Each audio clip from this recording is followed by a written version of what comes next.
श्री शिवाय नमस्तुभ्यं भक्तों। जय श्री कृष्णा। स्वागत है आप सबका हमारे YouTube चैनल प्रियंका शास्त्र ज्ञान में। भगवान भोलेनाथ की कृपा हम सब पर सदैव बनी रहे। भक्तों, आज के वीडियो में आप सुनेंगे नवरात्रि के पावन पर्व की शुरुआत कब से होगी, कितने दिनों तक यह पर्व मनाया जाएगा, कौन सी तिथि कब पड़ेगी, क्या महत्व रहेगा, इस बार नवरात्रि पर माता रानी का वाहन क्या रहेगा।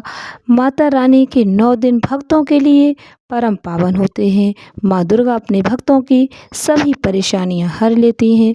जो भक्त पूर्ण श्रद्धा भक्ति के साथ माता रानी की पूजा आराधना करते हैं, माता रानी का नाम स्मरण करते हैं, उनके जीवन के सभी संकट दूर हो जाते हैं।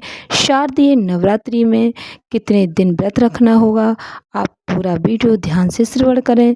भक्तों, इस समय माता रानी के 9 स्वरूपों की पूजा आराधना की जाती है। इस बार माता रानी का आगमन हाथी पर हो रहा है, जो बहुत ही शुभ संकेत है। इस बार तृतीया तिथि 2 दिन की होने के कारण 24 और 25 सितंबर को माँ चंद्रघंटा की पूजा की जाएगी। भक्तों, शारदीय नवरात्रि की शुरुआत प्रत्येक वर्ष आश्विन मास के शुक्ल पक्ष की प्रतिपदा तिथि से होती है। नवरात्रि के 9 दिन माँ दुर्गा रानी को समर्पित होते हैं। इन 9 दिनों में माता रानी के 9 अलग अलग स्वरूपों की पूजा आराधना की जाती है। नवरात्रि का व्रत करने से माँ दुर्गा की भक्तों को विशेष कृपा प्राप्त होती है। जो भक्त पूर्ण श्रद्धा भक्ति के साथ माता रानी की पूजा आराधना करते हैं, उनके जीवन के सभी दुख दरिद्र मिट जाते हैं। घर में परिवार में सुख शांति समृद्धि आती। जो व्यक्ति सच्ची श्रद्धा के साथ इन 9 दिन पूजा पाठ करते हैं, माँ दुर्गा उनकी सभी मनोकामनाएं पूर्ण करती हैं। पंचांग में एक साथ 2 तिथि होने से नवरात्रि 9 दिन की होती हैं, कभी कभी पूरे 10 दिन की भी होती हैं। इस बार कब से कब तक रहेंगी, ध्यान से श्रवण करें। इस बार नवरात्रि का पावन पर्व 22 सितंबर से शुरू होगा। इस बार माता रानी का आगमन और प्रस्थान का वाहन हाथी रहेगा। इस बार माता रानी हाथी पर सवार होकर आ रही हैं, जो बहुत ही एक शुभ संकेत है। नवरात्रि के पहले दिन घट स्थापना की जाती है। घट स्थापना के पहले दिन माँ दुर्गा के शैलपुत्री स्वरूप की पूजा आराधना की जाती है। दूसरे दिन माता रानी की माँ ब्रह्मचारिणी स्वरूप की पूजा आराधना की जाती है। 22 सितंबर को माँ शैलपुत्री की पूजा की जाएगी। 23 सितंबर को माँ ब्रह्मचारिणी की, 24 सितंबर को तीसरा दिन रहेगा, इस दिन माँ चंद्रघंटा की पूजा की जाएगी। 25 सितंबर के दिन भी तृतीय तिथि होने के कारण चंद्रघंटा माता की ही पूजा आराधना की जाएगी।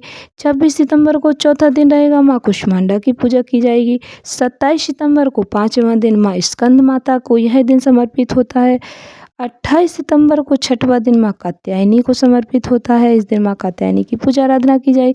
29 सितंबर को 7वां दिन माँ कालरात्रि की, इस दिन पूजा आराधना की जाएगी। 30 सितंबर को 8वां दिन माता महागौरी और माँ सिद्धिदात्री की पूजा आराधना की जाएगी। 1 अक्टूबर को 9वां दिन रहेगा। 9वीं तिथि 30 सितंबर से शुरू होकर 1 अक्टूबर तक रहेगी। 9वें दिन माँ सिद्धिदात्री को समर्पित होता है। 9वीं तिथि के दिन माता सिद्धिदात्री की पूजा आराधना की जाती है, जिससे माता रानी अपने भक्तों की सभी कामनाएं पूर्ण करती हैं, जीवन के सभी संकट हर लेती हैं। प्रत्येक वर्ष आने वाली शारदीय नवरात्रि का पावन पर्व माँ दुर्गा रानी को समर्पित होता है। यह माँ दुर्गा की भक्ति और शक्ति का प्रतीक होता है। शक्ति के साधना के इस पावन पर्व में देवी माँ के 9 रूपों की पूजा होती है। घर घर में माँ भगवती के स्वागत की तैयारी होती है। नवरात्रि के पहले दिन घट स्थापना के साथ ही इस महापर्व की शुरुआत होती है। प्रत्येक वर्ष भक्तों माता रानी की साल में 2 बार नवरात्रि के पावन पर्व में पूजा आराधना की जाती है। वर्ष 2025 में शारदीय नवरात्रि की शुरुआत 22 सितंबर 2025 सोमवार से हो रही है।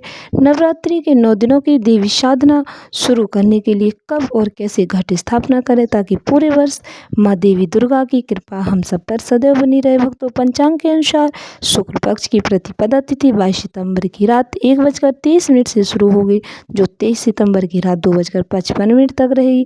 सनातन मान्यताओं के अनुसार उदय काल में शुरू होने वाली तिथि ही मान होती है। इस वर्ष 22 सितंबर को ही घट स्थापना और माँ दुर्गा की पूजा आराधना का पहला दिन रहेगा। घट स्थापना का शुभ समय सुबह 6:09 से लेकर 8:06 तक रहेगा। इसके अलावा भक्तों अगर कोई इस समय पूजा ना कर सके, घट स्थापना ना कर सके तो अभिजीत मुहूर्त में 11:49 से 12:38 तक भी घट स्थापना की जा सकती है। नवरात्रि की शुरुआत इस बार बहुत ही शुभ मानी जा रही है क्योंकि इस दिन शुक्ल और ब्रह्म योग जैसे सकारात्मक संयोग बन रहे। इन योगों में पूजा करने से भक्तों की सभी मनोकामनाएं पूर्ण होती हैं और घर में सुख शांति समृद्धि आती है। घट स्थापना से पहले घर में पूजा स्थल की सफाई करें। सुबह स्नान करके साफ वस्त्र पहने, अगर संभव हो तो बिना सिलाई वाले वस्त्र पहने। अब पूजा स्थल पर उत्तर या पूर्व दिशा की ओर मुंह करके बैठे। कलश की तैयारी मिट्टी में बालू और 7 प्रकार की मिट्टी मिलाकर छोटा सा चबूतरा बनाएं। कलश को साफ करके उस पर स्वास्तिक बनाएं, सिंदूर लगाएं। कलश के गले में मौली बांधें, जौ और 7 अनाज रखें, उसमें साफ जल भरें, साथ ही चंदन, फूल, सुपारी, पान का सिक्का और सर्व औषधियाँ डालें। अब पंच पल्लव रखें, आम के पत्ते या अन्य पत्ते हों तो अशोक के पत्ते से पंच पल्लव रखें। एक मिट्टी के बर्तन में चावल भरें और उसे कलश के ऊपर रखें। उसमें भक्तों एक नारियल लेकर उस पर लाल कपड़ा लपेट और कलश के ऊपर रखें। अब पूरी श्रद्धा भाव से माता रानी की पूजा आराधना करें। कलश को देवताओं का प्रतीक मानते हुए उसमें सभी शक्तियों का आवाहन करें। भगवान वरुण, देवी पृथ्वी, देवगण, वेद, दिक्पाल सभी को कलश में आमंत्रित किया जाता है। यह प्रार्थना की जाती है कि नवरात्रि के 9 दिन कोई विघ्न ना आए और पूजा सही ढंग से पूर्ण हो। माता रानी की कृपा हम भक्तों को प्राप्त हो। कलश स्थापना के बाद से ही माँ दुर्गा के 9 रूपों की पूजा शुरू हो जाती है। हर दिन माता रानी के अलग अलग स्वरूप की पूजा आराधना की जाती है। नवरात्रि के पहले दिन माँ शैलपुत्री की आराधना की जाती है। नवरात्रि न सिर्फ पहले दिन बल्कि पूरे 9 दिनों में माँ भगवती के सामने दीपक जलाकर अखंड ज्योति जलानी चाहिए। धूप, दीप और नैवेद्य अर्पित करें। रोज सुबह और शाम माता रानी की आरती करें और दुर्गा सप्तशती का पाठ करें। इसको भी पढ़ना या सुनना बहुत ही शुभ माना जाता है। वीडियो अच्छी लगी हो, उपयोगी लगी हो तो अधिक से अधिक भक्तों को शेयर करके माता रानी का आशीर्वाद प्राप्त करें। वीडियो को लाइक करें, चैनल को सब्सक्राइब करें। धन्यवाद भक्तों। श्री शिवाय नमस्तुभ्यं।